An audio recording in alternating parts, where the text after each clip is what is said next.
Welcome back to the Decarbonisation Summit. I'm Aid Thomas, founder of GreenTV, and I'm delighted to introduce the final panel of this inaugural 2021 Decarbonisation Summit, looking at the key vector of policy.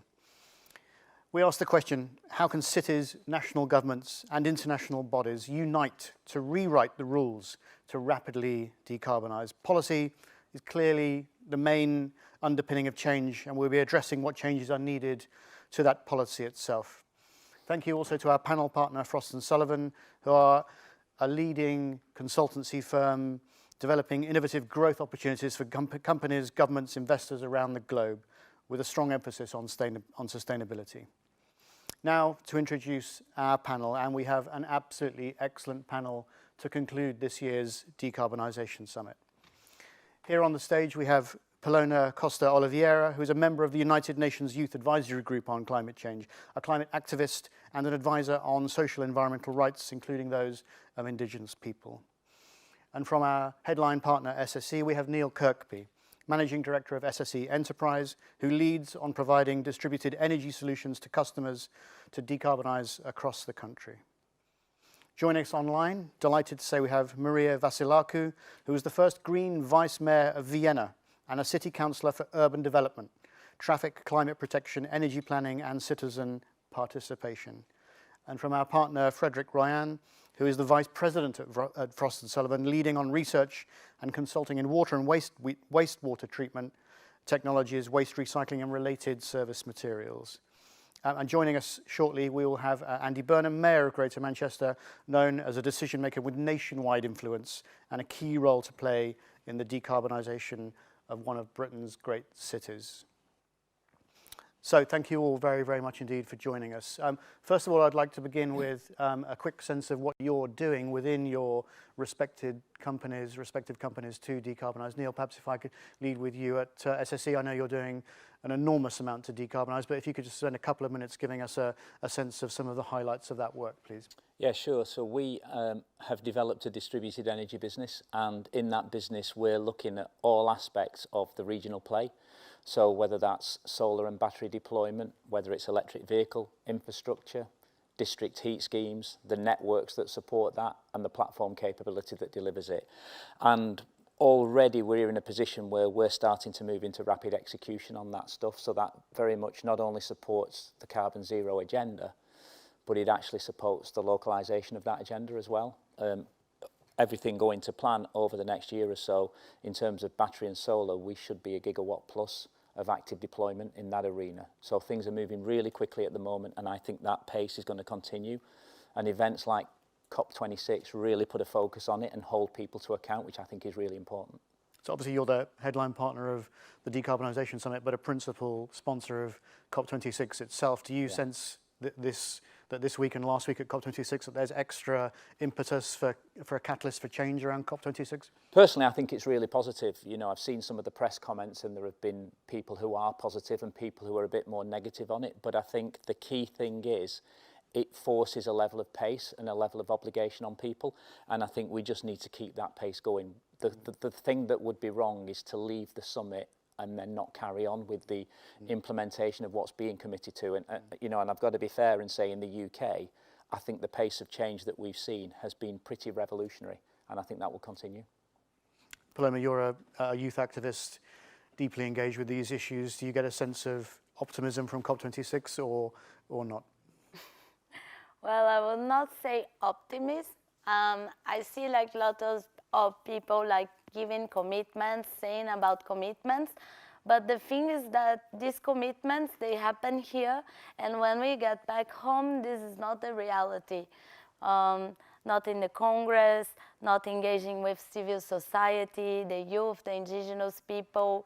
And a problem that I see in all of these commitments that they are running out and being spread in the media is that they don't actually reflect because they are not engaged with the different partners and actors and sectors.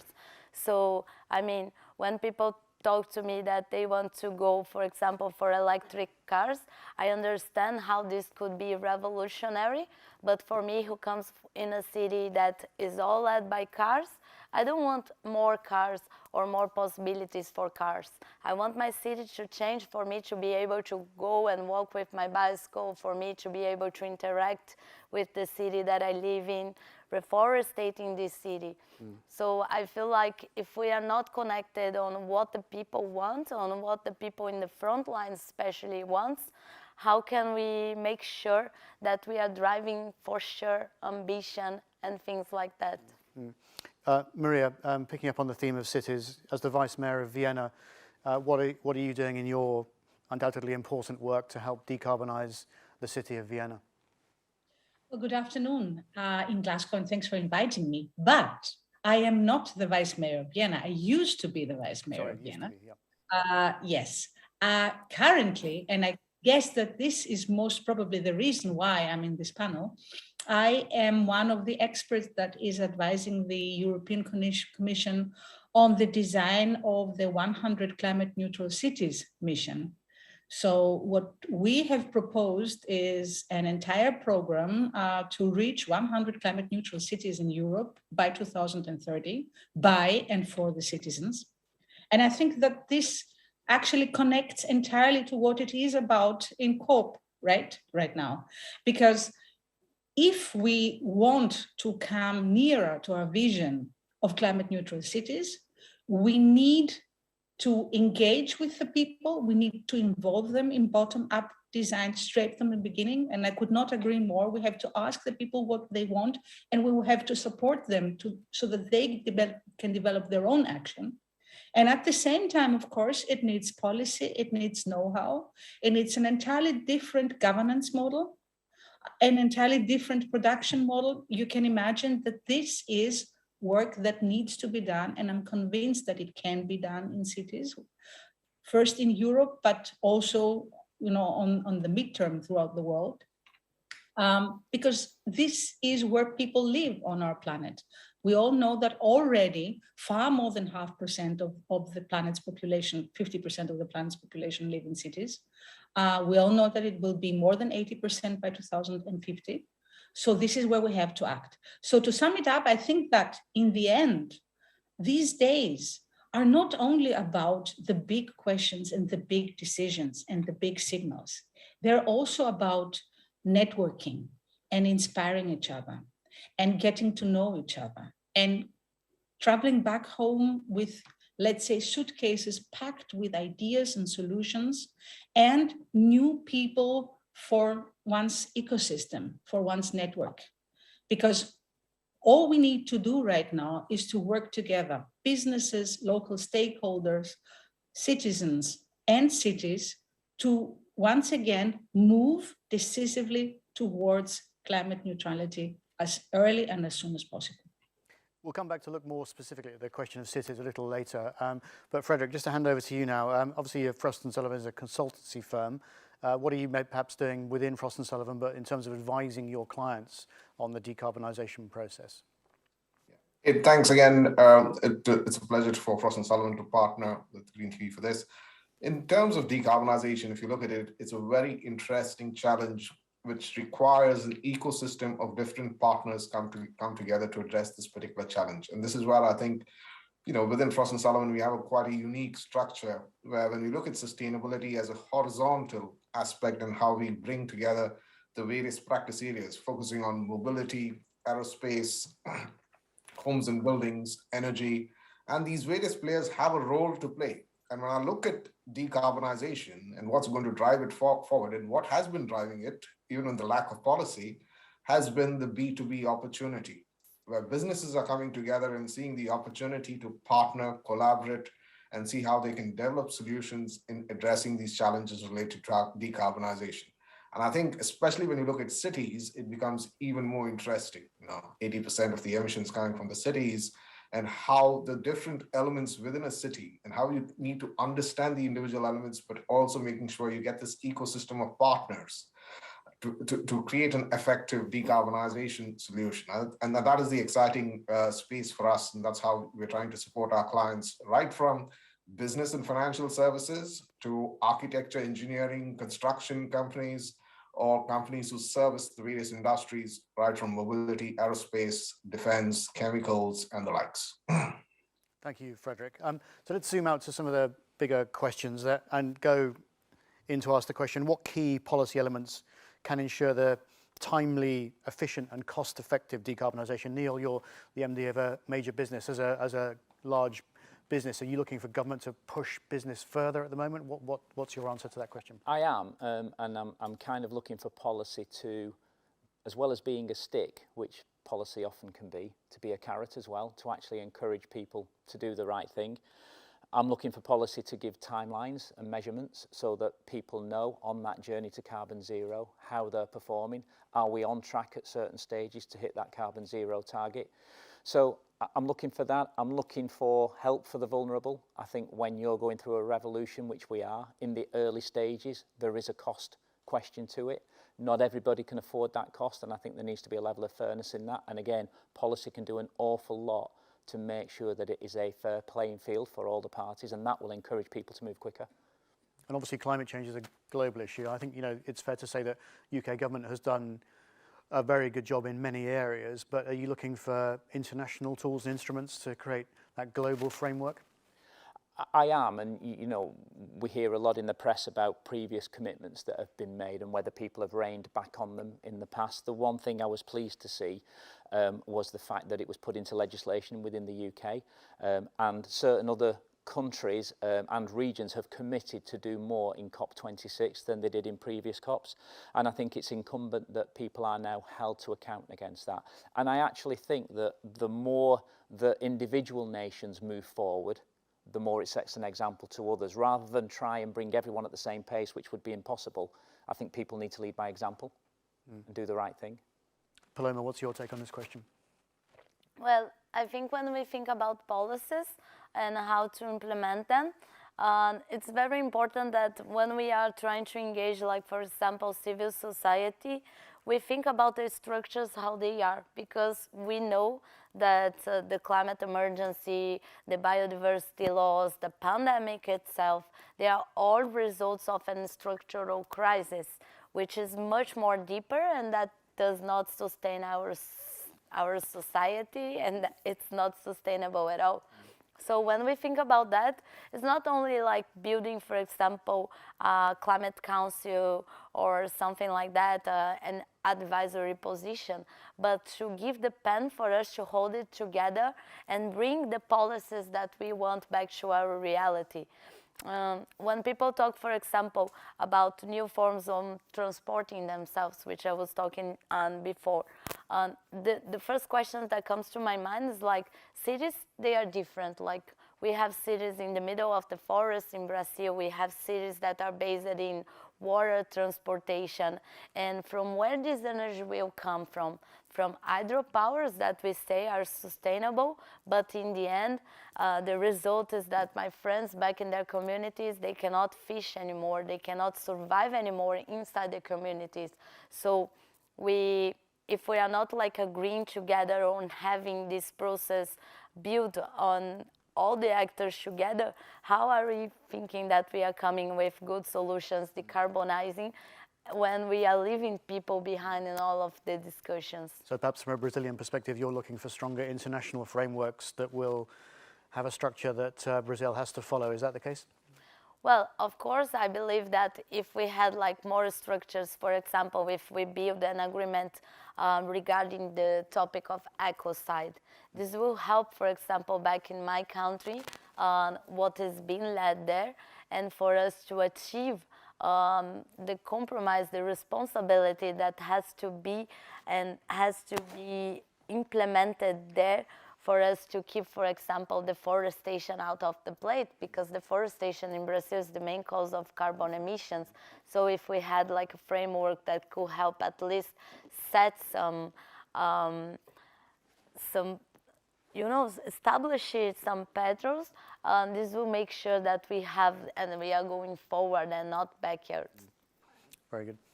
Maria, thinking about the wider policy piece, not just the cities piece, but what key policy elements are you looking for to deliver on decarbonisation? Well, I think that what is most important is to look into heating and cooling on the one hand and retrofitting buildings. And the second issue, of course, is mobility. If we tackle these two issues, we have approximately 60% of carbon dioxide emissions in cities in our hands. So I think that this is where we actually have to start. And talking about costs and about inclusive transition and leaving no one behind, I mean, just look into the costs for heating that normal people have right now, facing skyrocketing prices actually right now for fossil fuels.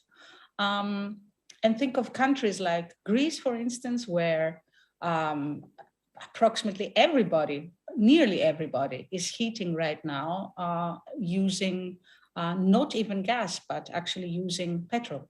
So you can imagine what this means, investing very quickly, designing policies that will support people in retrofitting their homes and in changing, of course, making the switch towards renewables. And what this means, once again, for society, you know, for the people and their everyday lives. But it also means, in terms of economic revenue, thousands and thousands of new jobs that may be created exactly at a period where we need them most, you know, coming from COVID restrictions and what this has meant for economy. So this is just one of numerous examples. Let me bring you another one, for example, from Vienna, where we did one very simple thing. We made public transport cheaper, but drastically cheaper. We invested, of course, in new infrastructures. We invested in upgrading the system, but the annual card in Vienna costs only €1 per day. So for €1 per day, you can go anywhere you want and ride as often as you want to. And this resulted in a revolution. I mean, practically overnight, we had a shift by 6% minus private car use within the mode share. So within 1 year. So you see clearly that it's just that we have to act. And I agree that besides setting priorities, besides investing in the right infrastructures, we have to think holistically. So there is no time for silo politics. And we have to look into the synergies, but also into the impact of what we do on other parts of policy and everyday life, so that we avoid, of course, creating in the end problems somewhere else. And Frederick, lastly, turning to you, from a global consultancy firm perspective, what key levers and instruments are you looking for in terms of policy to deliver on decarbonisation? Yeah, I think, you know, the well-documented element is energy transition. You know, that is pretty much established going forward. But if you look at cities, and as Maria mentioned as well, the energy efficiency in the built environment is going to be a big focus, heating and cooling, and how that needs to be addressed going forward. Well, I think the interesting opportunity there next is looking at the circular economy. You know, the cities account for 80% of emissions, but also cities account for 50% of the waste that's generated. And if you look at construction, 35% of the waste from the EU comes from the construction sector. And also, if you look at the linkage between water, energy, and waste, you know, even water has quite an interesting role to play in terms of, you know, if you look at the plan within the UK, we're looking to see how we want to reduce the per capita consumption of water currently from 130 to 110 liters per day per person per day by 2050. And that, you know, that is a very kind of the kind of targets that we've set up. Then the Climate Change Committee also has mentioned, you know, waste needs to be reduced by a third. You know, so these are the kind of levers that we're looking to see how that needs to be addressed. But I think the role or the lever which I see playing and how policy can try and influence this is the role of digital. Because when you look at cities, you know, how do you plan, build, manage cities? And this is where I think digital is going to come to play in a big way, right from the use of solutions like BIM or digital twins, and see how that can really play a role in building efficient cities, buildings, but also see how that can act as a role in the entire decarbonization approach.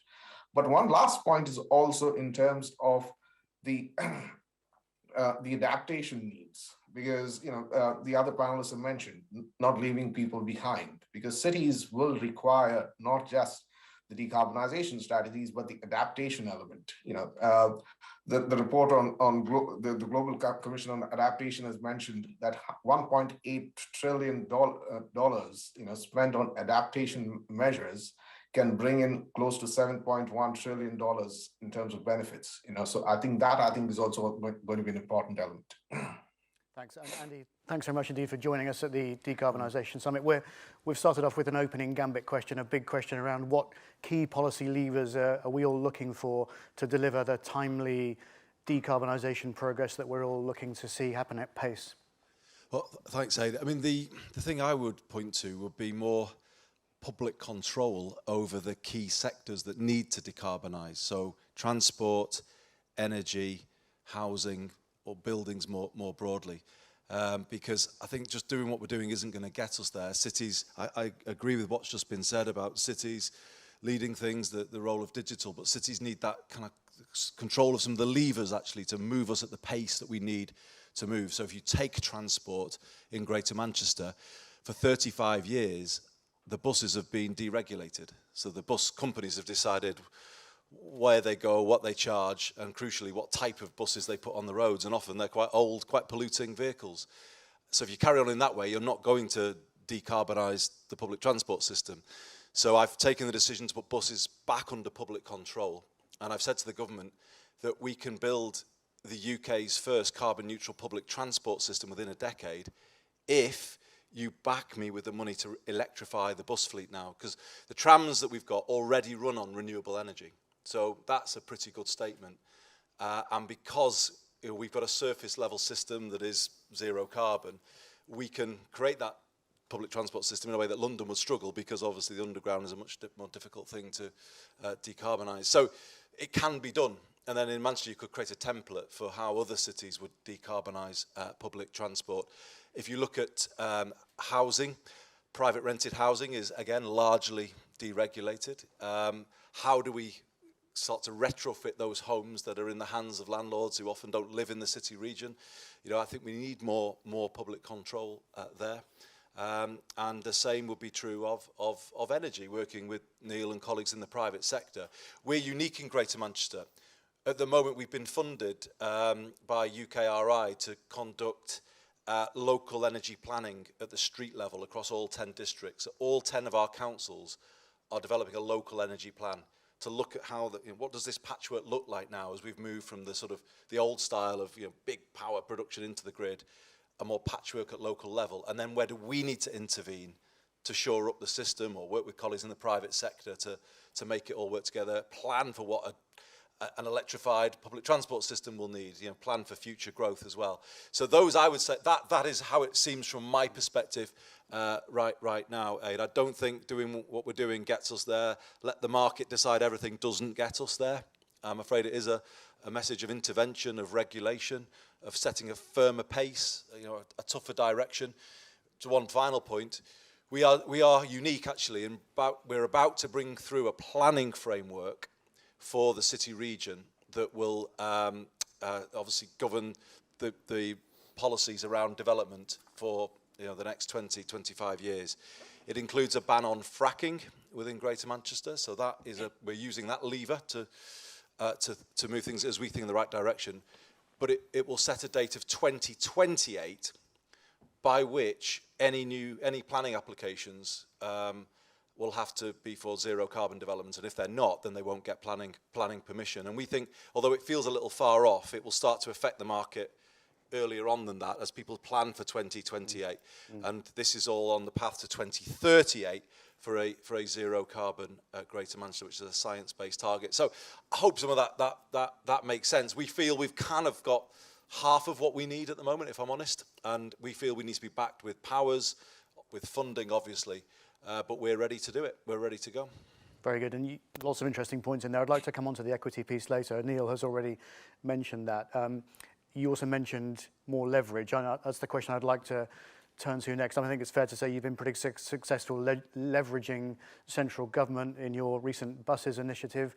What other tools do we need to deploy to leverage more action from governments, not just here in the UK, but worldwide, do you think, starting with you, Andy? So that's a really good question, because obviously sometimes it's just asking for money and trying to strong arm the government, as they might see it sometimes. And I think they would say, well, where's the accountability once we've given you the money? And this is why I've tried to think that through and kind of come back to the government with maybe a cleverer offer that works for them as well. So what I've said is, give us a levelling up deal for the next 3 years where we will agree targets around carbon reduction from the Greater Manchester economy. So the commitment I've made to them is 1 million tonnes of carbon out of the Greater Manchester economy in 3 years, largely from electrifying public transport and retrofitting buildings and homes. And they then can hold me to account. So delivery then is kind of hardwired in at the, do you know what I mean? The national commitments that we may or may not reach at COP26 are kind of then baked into the kind of plans that land on the ground in the city, at the city region level. And I think that probably works better for the government, because then they can hold me to account to remove the carbon. And then there's a mechanism that works for them that's, you know, public pressure. So I'm offering that up, knowing that they may find that's attractive, so that the pressure's not all on them and everyone's saying, why isn't the government doing enough? I'm offering, if you like, to take some of the pressure off them, and they can then hold me to account for delivering the change that we are all committed to seeing. And yep. I'm yet to hear, but I'm hoping that proposal of a levelling up deal, which will really move us down the path towards net zero, will find favour when they publish their levelling up white paper later this year. Taking some responsibility at the local level and offering a set of metrics to be measured by. And ready to be held to account by Parliament. So Parliament could hold me to account, and it's not then all on the government and everyone shouting at the government, everyone blaming the government, which, you know, often is counterproductive. Sorry, could I just, sure. We talked earlier about the levelling up agenda. And about how actually this is a unique opportunity to level up, because certainly in the UK, and I would imagine globally, there isn't the skill base to do what we need to be done. This becomes a perfect opportunity to train people up for skills that will last generations.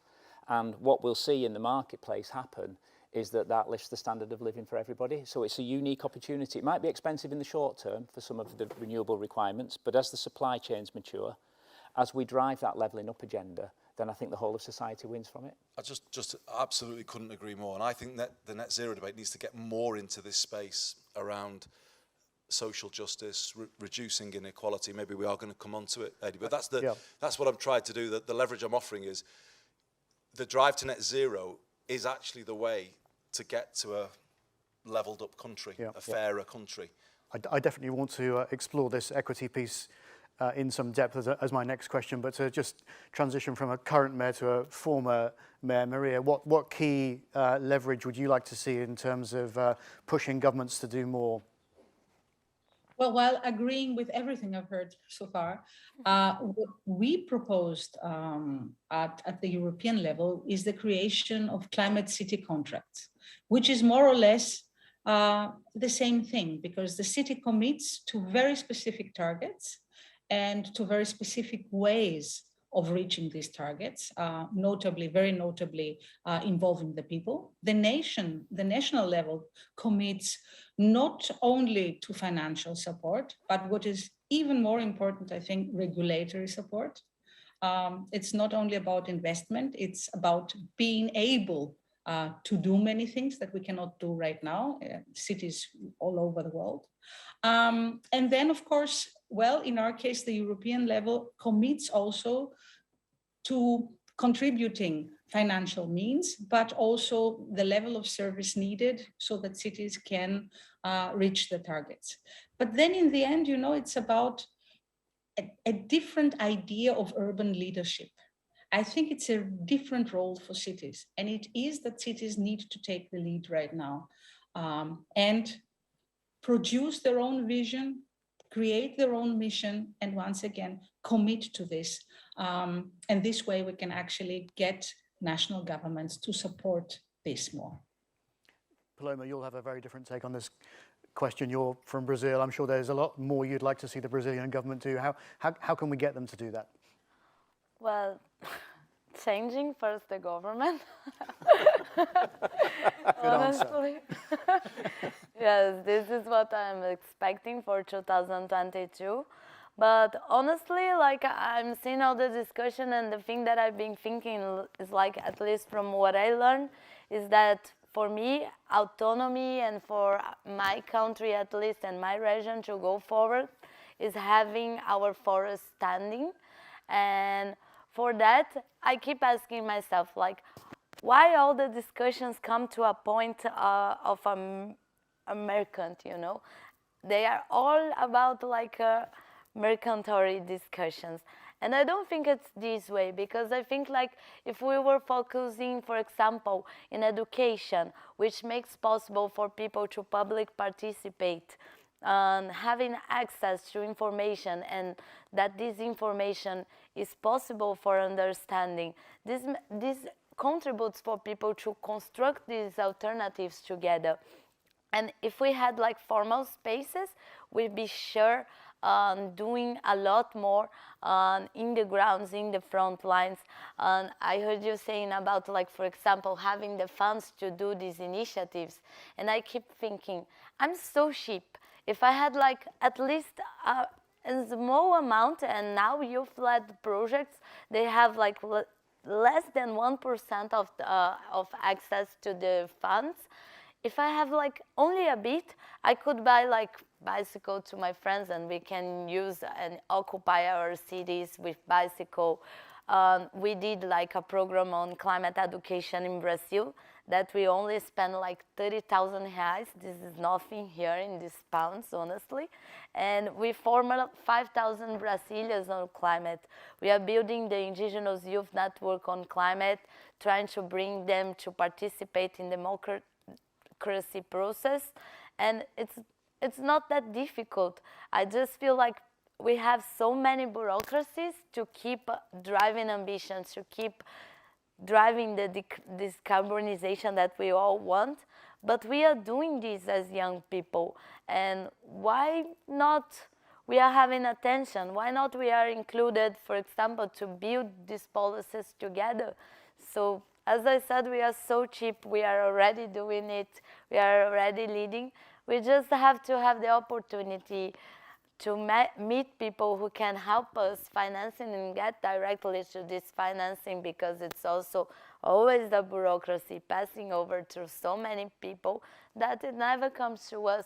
But we do this for free because we believe in the planet, and we believe that the forest standing is what gives us autonomy. We're touching very heavily again on the equity question, and that's definitely going to be the question that I ask next. There's clearly momentum heading towards that question, but before I do, Frederick, as a global consultancy firm, how do we put more pressure on governments to do more? Yeah, and to complement the point Andy had made on public transportation, because I think that is extremely important. If you look at the electrification of public transportation, you know, the kind of impact it can have, 230 million tons of emission reductions by 2030, you know, provided that public transport can be supported by renewable energy. I think that is certainly a crucial element. And also the entire decentralization, you know, where cities start playing a much more instrumental role in shaping the individual strategies that is needed at a very localized fashion, I think is very important. But I think the role of the citizens of these cities also is going to be extremely important in how they can influence and also kind of become participants in the process of shaping the decarbonization processes of these cities. To give you an example, a utility in Netherlands, Alliander, you know, they took a totally different approach to see how they want to look at the approach of electricity services for their customers. And it was really driven by a customer approach. So I think that is also a very important role in how you get your customers on board, and possibly citizens in a city on board in this decarbonization journey, because that will be quite important as well. Thanks, Frederick. So on the equity question then, we're talking about the need to decarbonize at pace. A lot of these measures cost a lot of money. If you're from a less wealthy background, that's very problematic. Buying an electric car, installing heat pumps, battery storage, solar power, these all are big ticket items. Andy, how do we deliver on this? Well, want to pick very much up on what Frederick was just saying about how do you get people behind this in terms of the choices that they make. And I think we have a problem because at the moment, the public, I think, associate this with cost, inconvenience, changing things they like do. You know, that's, I'm afraid, where it is at the moment. And particularly for people on the lowest incomes, it's hard to open their mind to change. And I think we've got to turn around the whole narrative around the drive to net zero. In the public's mind, we have to link the drive to net zero to a lower cost of living. This is the route to a lower cost of living, particularly for people on the lowest incomes. So, for instance, I keep talking about it, but transport. You know, I was with the mayor of Montpellier last week at COP.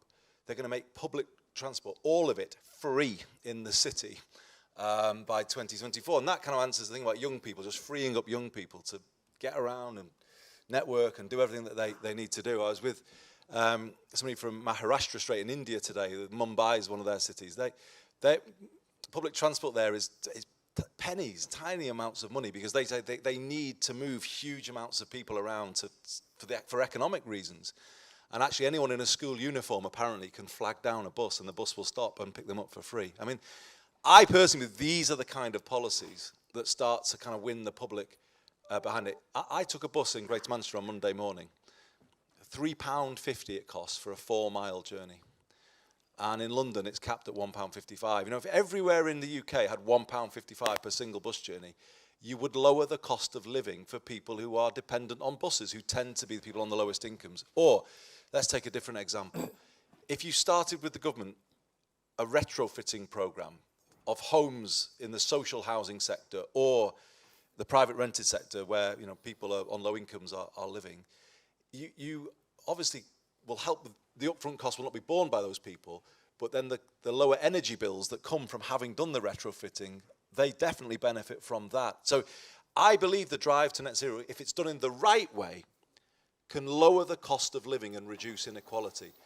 But there is a wrong way of doing it, which is not providing the help to people to change, the funding, and letting costs fall on individuals. And then you will find that if we'll get to net zero, but we'll be even more unequal as a society. And that, I think, has to be confronted now. And we have to make this about climate justice and social justice together, achieved in one go.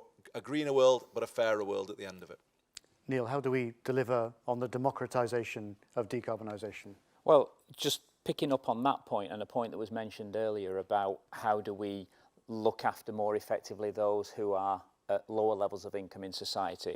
I agree that things like the transport scheme would be a way of actually making this a positive for people at that end of the spectrum. But actually, if you take the retrofit agenda, where I think that's less mature in the UK than other aspects like solar and offshore wind, retrofit is very labour intensive, but it's skilled labour. So not only could we help get people onto a better income by them being trained up, because the resource isn't out there to do it today, so we have to train people up. It's a skill set that we could train more and more people to do. If you look at where we are in the UK at the moment on some of the new technical areas, so carbon capture and storage, hydrogen, looking at fusion, these are all exportable opportunities. So the more we can bring resources up to speed and skilled up in these new areas, the more we can actually level up the economy and start to look at exporting some of these skills as well. In our case, an organisation called Net Zero Northwest, an industry-led organisation, have quantified those jobs, the retrofitting jobs in Greater Manchester, at 80,000. And bear in mind, these are, as Neil was just saying, these are 80,000 jobs that have a long lifespan. You know, they could last for 20 or 30 years, because we might go early with retrofitting because we've got a 2038 deadline, but the rest of the country then will come after us, and then those people can take those skills to other places. In my lifetime, I've never been in a position where we could say to younger people in the northwest of England, if you train in these skills, you could have a good job for life. But this gives us that opportunity. We can re-industrialise the north of England in a good way because of the drive to net zero. And I feel at the moment we're not grasping those opportunities. It's all, retrofit isn't taking off as it should do at the moment, but it's the source of huge numbers of jobs. But that then makes real this idea that, you know, this whole thing takes us to a much better, fairer society, but a more balanced country where the north does actually boost its own economy, and we start to balance London and the southeast again. Very good. From the north of England to the global south, Paloma, what's your take on this question? Well, I think it's a bit like different. I don't feel like I want to be reindustrialized again, to be honest. I think like when I think about green jobs, for example, I would see, for example, the perspective on how the forest, on how engaging in city communities, it is more helpful and it's more sane for us. For example, we've been leading a project on how the Amazon can give us everything that we want, like for healthy, for quality life, for everything, but also how it can be like, it can make us have a job, like to work really with the forest, with the products of the forest, and bring it to the communities that are close to us. And this has been very good because I don't think we need to go too far to get what we need to be provided. I really like the idea about like public transportation too, because when we discuss about electric cars, even though, as I said, I understand how important they are and how revolutionary, my first question to myself at least is like, but how can I afford an electric car? It's so expensive. I think it's much more than I earn from 1 year. I would have to be like attached to a bank for years and years and years to pay for it. And when I finish paying, it will be another technology initiative. So I feel like if we focus on investing in people, investing in life, maybe this is what will make us able to go forward, to really drive and have the decarbonization that we all look for. Very good. Coming back to you, Frederick, what's your take on that question? Yeah, on the democratization part, I think that there are going to be two elements. Firstly, it's the entire reporting element. How do we convey the messages back to the citizens in cities, in a consistent manner, in a standardized manner, that to show that all the investments that are being made is playing some tangible results. But the various panels have mentioned, I think there's a great opportunity when we look at jobs that are going to be created from the green economy. I mean, retrofitting of the buildings and the associated opportunity. Neil mentioned skills, so the skills that are going to be needed and how that needs to be provided. So I think this provides an opportunity, and we can see already decarbonization is not being seen as a cost, but it is seen as a benefit. So already it's pretty much it's a business case that is quite established in creating new businesses, new opportunities, new jobs. And I think with the retrofit agenda, especially if you look at cities and focused on buildings and the opportunities that's going to be providing in terms of jobs and related opportunities, I think it's going to be a significant impetus in the democratization aspect that you were talking about. Thanks, Frederick. Maria, as former Vice Mayor of Vienna, what policies did you institute to deliver a more equitable take-up of decarbonisation opportunities? Well, I think Central was realizing that every cent, every euro you invest actually returns, it produces multiple benefits and returns in multiple ways, let's put it this way. So let me refer again to the example of making public transport cheaper. Of course, once again, it is not only about making it cheaper, it's also about improving it. But it is investment. We invested approximately 120 million euro about 10 years ago to make the annual card so cheap as it is today. And we have kept it this way for more than 10 years now. Now, within 3 years, the entire amount that we invested returned to us because we produced such a boost in the use of public transport that we were able to sell so many more annual cards for public transport that we had the money back that we had invested in the beginning.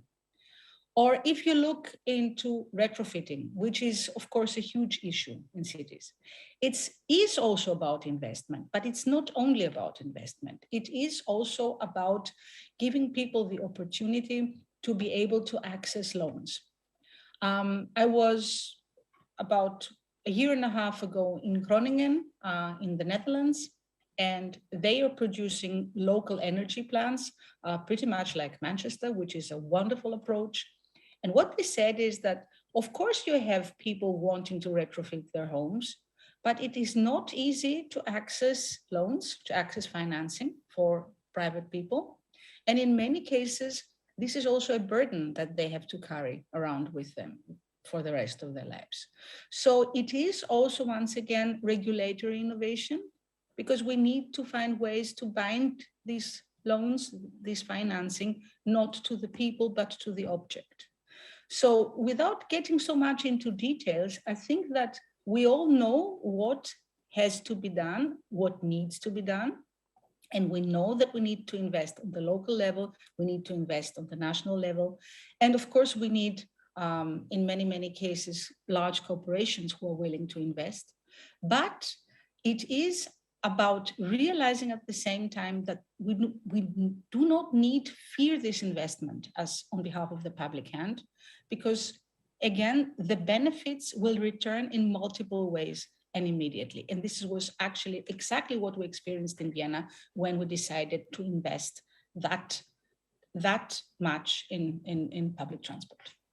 Thank you, Maria. I'll go over now to one of our questions from our online audience. And this question is, decarbonisation requires long-term strategies, but election cycles are short. How can we compel politicians whose primary goal is re-election to set more long-term changes in motion? Andy, perhaps you've got the greatest experience here of election cycles. What's your answer to that one? God, that's a difficult one.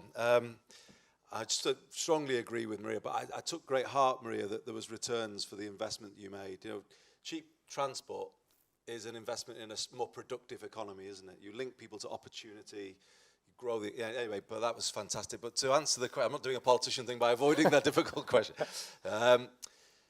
So it's difficult. Next year, Greater Manchester will introduce the UK's largest clean air zone. 2.8 million people will be inside it. It will cover buses, lorries, taxis and vans. Vans being a challenging one because lots of small businesses depend on those vehicles. And I'm up for election in 2024. So it's a difficult one, genuinely. But I took the view when I came in as mayor that, I mean, I think I heard it said by Frederick. Greater Manchester, of course, led the first industrial revolution. And that was obviously a very polluting revolution. You know, you go back hundreds of years. I believe we can be a leader in the next one, but we need to be a digital leader and a green leader. You know, you have to have those credentials, I think. And that does need a long-term plan to 2038, in our case, and then a path towards it, and you start to do the things that will get you there. Do I believe it will cost me some votes? I think I probably do, if I'm being honest. Not everyone is going to be happy with it. But is it right to hold this position and only think about that? You know, is it the end of the world if you stand for something, you try and make a change which you believe is right, and then you know, if politicians never do that and just try and manage the polls and manage the, well, you won't make any change. What are you in it for? Are you in it to just win elections, or are you in it to make some change happen? And I'm definitely of the latter. I'm not in it. You know, I'm in it to try and, well, revive the place where I love, the north of England. You know, that's why I'm doing this. So you just hope that enough people will see what you're trying to do.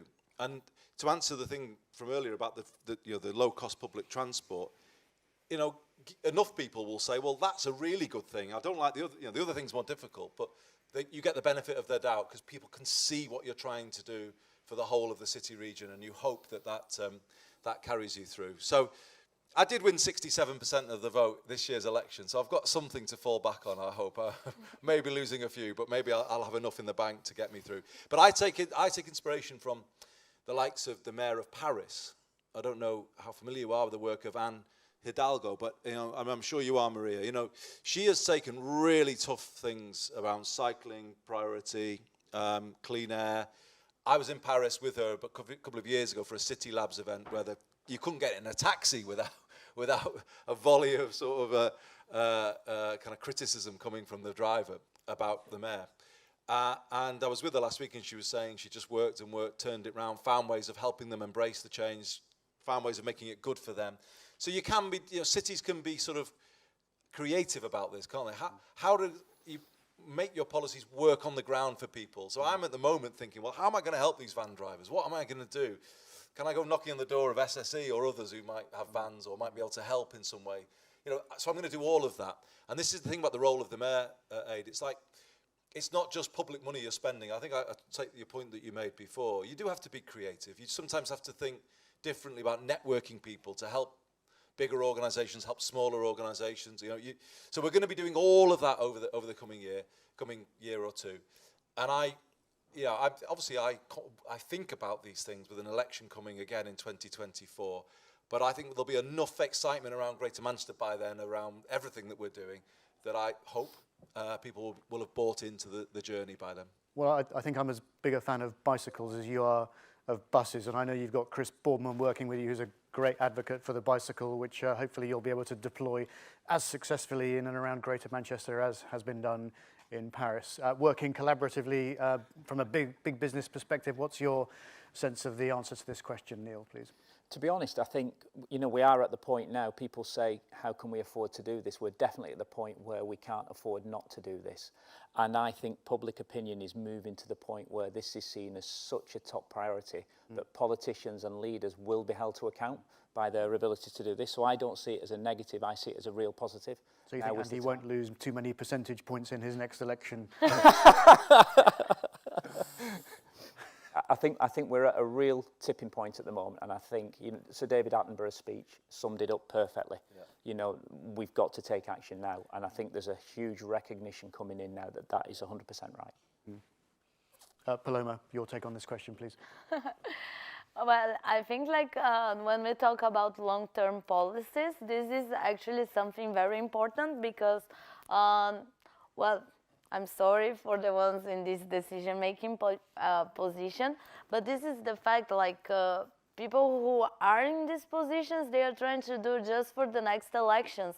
And when we are trying to do policies, agreements that are for life, that are built to keep us alive here in this planet, as Sir David Attenborough willfully put it, I was in a panel with him too, and well, we cannot afford that. We cannot like live in a world that is like that we do policies for 4 years.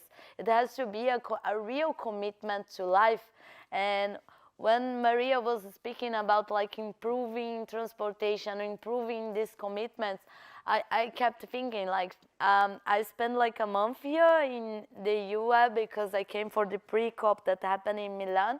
And I went from Milan to the south of Italy by train in 4 hours.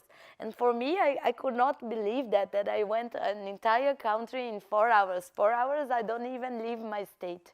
And I kept thinking, like, imagine if Latin America had, for example, trains. I could go so far away, I could, like, do a lot of stuff, meet the activists from around my region. But this is not possible today. And I have to keep listening, like, agendas that come from this part of the world saying we cannot use any other transportation and other things, but I think, what else can I do that? There is no other option. So I think like when we are thinking about improving, we need also to commit to take these improvements to also other regions, to push other governments to do the same and help them to have the opportunity to do that, help the communities, the localities in different parts of the world, because we are all in the same planet. These frontiers, the science and everything, it's all here, it's in our heads. So we are in the same planet, we have to advocate for the same things. It's not one country, one state or things like that. We are all in the same Earth in the same planet. Well, sometimes when I listen to some politicians, I'm not entirely sure they're on the same planet as the rest of us. Yes, I agree. Mine specifically. But Maria, you have direct experience of election cycles. What's your take on this question? Well, I have tried both roles, you know, vice mayor and voter. And for one thing, I think we have to just stop voting for people that only think about the next elections. Besides this, just an anecdote from my own experience. I mean, if you take action and if you take bold action, this may cost popularity for a while. But once it is done and people can experience the difference and the difference in quality of everyday life, you know, it's not always a one-way, one direction. They will return and popularity will return, and you will have even more after that than you had before. But what I learned in the end, that it is also about involving the people and activating them. So just a small story, when I pedestrianized Vienna's longest shopping street, it was such a huge controversy, you can't imagine it. And we explained everything and we involved the people on site and it was co-designing and it was whatnot. In the end, we needed a memorandum, which we won by a small margin, and we were able to pedestrianize. After that, I had a group of people coming and saying, we have an idea of how to transform our own street. Can you please support? And out of this, we created a small community grant scheme where everybody that has an idea of how to change their own street will receive this grant and can actually implement their own ideas on their street. And suddenly it spread. It spread all over the city. In the meantime, we've had far more than 300 such initiatives. And overnight, the face of the city is changing. So I think that this is the way to go about it. It's about activating the people and supporting their actions. And suddenly, you don't have to explain yourself everything. It is explained by the people themselves. And I think, yes, this is it. I would vote for you in Manchester, if I could. Good stuff. Thank you, Royan. Frederick, from a global consultancy perspective, what's your take on this election cycle question? Yeah, it's an interesting one because earlier this year we did a white paper on digital sustainability, and we surveyed companies in architecture, engineering, construction, and manufacturing and asked them, what is the key driver for sustainability? Majority of them, they did not mention it was policy or legislation. 70 to 80% of them mentioned it was their customers who are driving sustainability. And secondly, it was possibly investors. And thirdly, and more interestingly, it was employees within the organization who are driving sustainability. So I think for Andy's vote share, if he's pushing on this decarbonization agenda, I would expect that to increase. If I look at the links between the awareness on sustainability side and decarbonization, both on customers and residents. But also to give you, some of the recent examples that we've seen, because instead of looking at the 2050, one of the demands has been, how can we set goals for 2030? Of course, one of the main announcements which came last week was the methane pledge for 2030. So that I think is very interesting. But I think UK has put a very interesting policy of net zero in the water utilities by 2030. So I think, these are policies which are going to pay results and dividends. And as long as those dividends are both monitored, reported, and communicated in an accurate manner, I think they will definitely, increase the vote share of the politicians. I don't think it should decrease the vote share of the politicians. Yeah. Thanks so much indeed, Frederick. So we only have a few minutes left. So what I'd like to do to conclude is just to go around the panel and ask you all what you've learned, what you've enjoyed listening to from some of the other panelists, some ideas that you might want to adopt. Paloma, what have you heard from your other panelists that you think that's a really inspirational idea? Well, I think I really liked to learn how you were doing things here. All of you, indeed, like all the panelists, the formal ones, the ones in the position, the business sector, the global community, and all. And I would say, this is very good to see you are on board, but please take these initiatives and innovations also to other parts of the globe. and then we can make the change for our planet. Right, Neil, you're off to Brazil. What ideas have you heard from this panel that you'd like to take on board? Yeah, I think, to be honest, there are two things really. One is it's got to be about the people. You know, it's got to serve everybody well. And to Andy's point, there's actually a route here to make the cost of energy cheaper and to improve living standards at the same time. It shouldn't be seen as an either or. I don't think we've got the luxury anyway of not moving to carbon zero, but I think there are ways of going down that path that can be really inclusive, and we need to make sure that happens. From my perspective, it's great to hear someone who heads up a large business talking very strongly about the equity piece alongside a politician saying the same thing. But Andy, what have you? What lesson will you take from this? Well, I think it was a similar point. So I've heard it from Paloma, heard it from Maria, heard it from Frederick and Neil. Everyone's saying about how do you win hearts and minds? How do you take people with this? How do you listen? That was a great example that we just heard about pedestrianisation in Vienna. I think that's the way, and I think that's what you're saying as well. If this is done to people, imposed, then I think we're not going to get there in the right way, are we? It's going to, we've had a very difficult time politically in the UK. Brexit, very divisive on class grounds. COVID, very divisive on social grounds of social class. The north of England was hit a lot harder than the south of England for reasons which, were linked to deprivation. And then if we're then going into another phase where climate becomes another kind of issue that's divided on class grounds, where, let's say, people who can afford to change are sort of saying, why don't you change, and almost lecturing to people who are struggling, then I think we're going to get into a bad place. So what I'm hearing from everybody is find ways of taking people with you on this journey. And obviously cities are really well placed to do that. We can route net zero in the real world, can't we?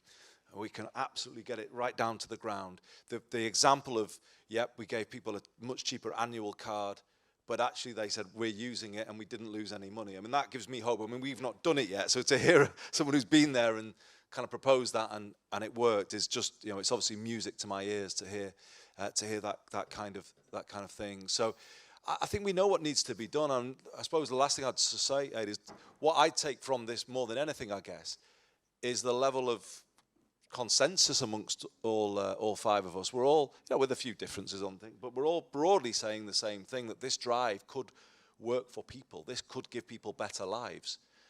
And that's such a prize, isn't it? It's not a cost, I think, as Frederick said. It is an opportunity, isn't it, to become more equal, to become fairer, everyone's communities to become more livable, healthier, coming out of a pandemic. That's a massive thing as well. So I take heart from the level of consensus in this discussion.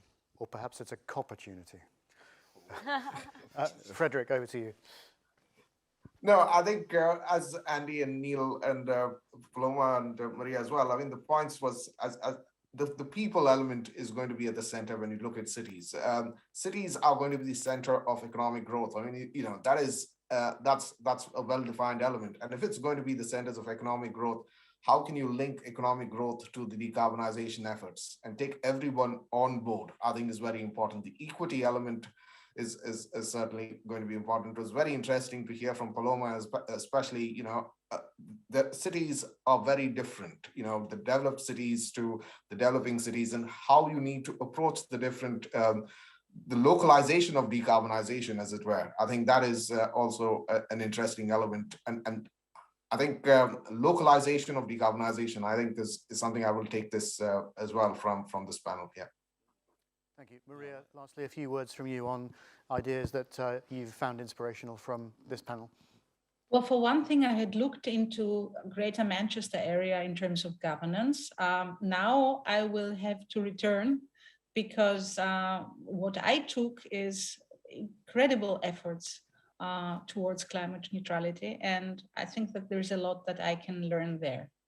Then Paloma actually let me reflect once again on how things are interconnected and how, on the one hand, we talk about renewable energies for huge cities, and at the same time, this may mean people losing their existence because of huge hydropower plants.